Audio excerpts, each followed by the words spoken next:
ಒಂದು M P Prakash ನಗರದ್ದು ತಾವು ಹೇಳಿದ್ರಿ, ಅದರ ಜೊತೆಗೆ ವಿಮಾನದ್ದೊಂದು ಮತ್ತು ಸರ್ ವಿಶೇಷವಾಗಿ ಹಂಪಿ ಗೋಪುರ ಏನಿದೆ ಅಲ್ಲ, ಗೋಪುರದ ಮುಂಭಾಗದಲ್ಲಿ ಅದು ಅಂತಾರಾಷ್ಟ್ರೀಯ ಮಟ್ಟದಲ್ಲಿ ಮಾನ ಹರಾಜಾಗ್ತಾ ಇದೆ. ಸುತ್ತಮುತ್ತ ಚರಂಡಿ ನೀರೆಲ್ಲ ನಿಂತು ಎಲ್ಲ ಅದೇನೋ ಅರ್ಥ ಇಲ್ಲ ಸರ್ ಕೆಲಸ. ASIನವರು ಮತ್ತು ಟೂರಿಸಮ್ನವರು ಏನು ಮಾಡ್ತಾರೆ ಅಂತ ಸರ್?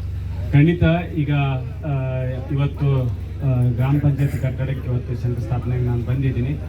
3 ಅಥವಾ 4ಕ್ಕೆ ಮೀಟಿಂಗ್ ಕರೆದಿದ್ದೀನಿ. ಎಲ್ಲರೂ ಕೂಡ ಕಲೆಕ್ಟರ್ ಡಿಪಾರ್ಟ್ಮೆಂಟ್ ಅವರು ಬರ್ತಾ ಇದ್ದಾರೆ, DC ಬರ್ತಾ ಇದ್ದಾರೆ, CO ಎಲ್ಲರೂ ಕೂಡ ಕರೆದಿದ್ದೀನಿ. ಗ್ರಾಮ ಪಂಚಾಯತಿ ಅಧ್ಯಕ್ಷರನ್ನೆಲ್ಲ ಕರೆದು ಒಂದು ಮಾಸ್ಟರ್ ಪ್ಲಾನ್ ಮಾಡ್ತಾ ಇದ್ವಿ ಕಂಪ್ಲೀಟ್ ಆಗಿ.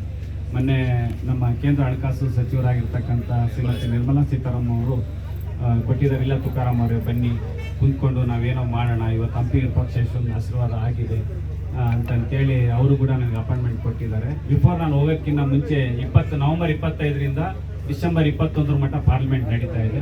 ಅದರಲ್ಲಿ ಕಂಪ್ಲೀಟ್ ಆಗಿ ನಾನು ಒಂದು ಮಾಸ್ಟರ್ ಪ್ಲಾನ್ನ ನಾನು ಪ್ರೆಸೆಂಟ್ ಮಾಡ್ತೀನಿ. ಫೇಸ್ 1, ಫೇಸ್ 2, ಫೇಸ್ 3ನಲ್ಲಿ ಒಟ್ಟು ನಮಗೆ ಒಂದು 4 ವರ್ಷದ ಅವಕಾಶ ಇರೋದರಿಂದ ಒಂದೊಂದು ವರ್ಷಕ್ಕೆ ಏನೇನು ತಗೋಬೇಕು ಪ್ರಯಾರಿಟಿವನ್ನು, ಬರ್ನಿಂಗ್ ಇಶ್ಯೂಸ್ ಈಗೇನು ಕೆಲವೊಂದೆಲ್ಲ ಬಂದಿದ್ದಾವಲ್ಲ, ಕೆಲವೊಂದು ಬೇಸಿಕ್ ಇಮಿಡಿಯೇಟ್ ಇನ್ಫ್ರಾಸ್ಟ್ರಕ್ಚರ್, ರೋಡ್ಸು, ಡ್ರೈನೇಜಸ್ಸು ಅಂಥವು, ಟಾಯ್ಲೆಟ್ ಫೆಸಿಲಿಟಿ, ಇಂಥ ಬೇಸಿಕ್ ನೀಡ್ಸ್ ಏನಿದೆಯಲ್ಲ ಅದನ್ನ ತಗೊಂಡಂಥದ್ದು ಪ್ರಯಾರಿಟಿ 1 ಆಗ್ತಾ ಅಂತ ಇದ್ದೀನಿ. ಆಮೇಲೆ ಟೂರಿಸ್ಟ್ನ ಅಟ್ರಾಕ್ಟ್ ಮಾಡ್ತಕ್ಕಂಥದ್ದು ಕೂಡ ಆಮೇಲೆ ಪ್ರಯಾರಿಟಿ 2ನ ತಗೊಂಡು. ಉತ್ತರ ಕರ್ನಾಟಕ ನ್ಯೂಸ್, ಇದು ಕನ್ನಡದ ಉಸಿರು.